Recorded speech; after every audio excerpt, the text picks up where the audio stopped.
Hey guys, I'm Amadeo78 from Broken Continuity, and this is One Shot, where I review a single issue that best conveys a character or concept in comics.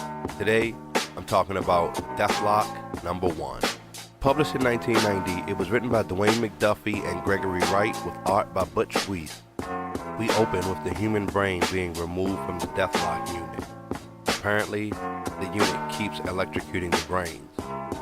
Then we see young Nick Collins using all of his skill points to give his character the biggest gun possible. And his father Michael reminds him it's not a big gun that makes someone a hero. He later relates to his wife Tracy that maybe he needs to make sure he spends more time with the boy so he can just get a proper moral fiber. Then we see Mr. Riker assuring his boss that the Deathlok project will be ready to go.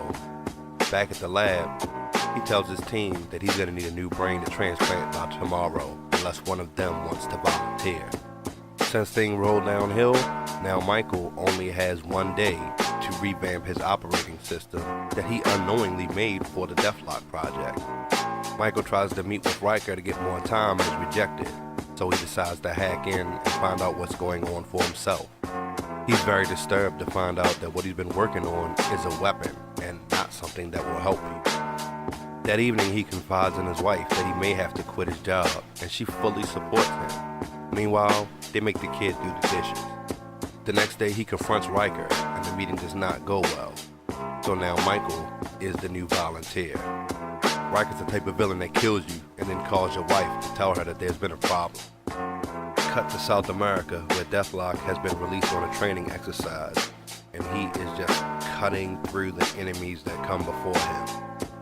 Sometime during the process, Michael Collins wakes up and tries to figure out where he is. He's disturbed at his whole predicament, but especially the fact that he seems to be killing a bunch of people. He keeps trying to gain control over the unit in order to gain some time and figure out what's going on. But he doesn't actually succeed until the unit almost kills a young girl who picks up a weapon. However, Michael manages to stop him. Back at the lab, Riker wants to know where the order came from to not continue the mission. And he even admits that perhaps Michael Collins is in there somewhere. Inside of Deathlok, Michael is actually interacting with the system and kind of bending it to his will. As soon as he gains control, he breaks free. Deathlok is made to kill, but Michael instead just tries to evade his pursuers. Riker actively does what he can to stop him, but Michael is smart, so he manages to make his way through. Then he's faced with another project that the company has been working on. Deathlok is actually outgunned, but Michael just collapses the floor beneath the tank and destroys it. Despite his anger, Michael doesn't kill the technician inside of the tank. Instead, he returns home to try to talk to his wife. However, that doesn't really go well. As he leaves, he reminds her to have the kid do the dishes because that's why they had him in the first place. Once he's alone, Michael decides that he can't go on like this. However, if he kills himself, the company will still be able to get the Deathlok unit and just use a new brain. He rigs the unit in a way that it'll self-destruct and kill his own brain in the process.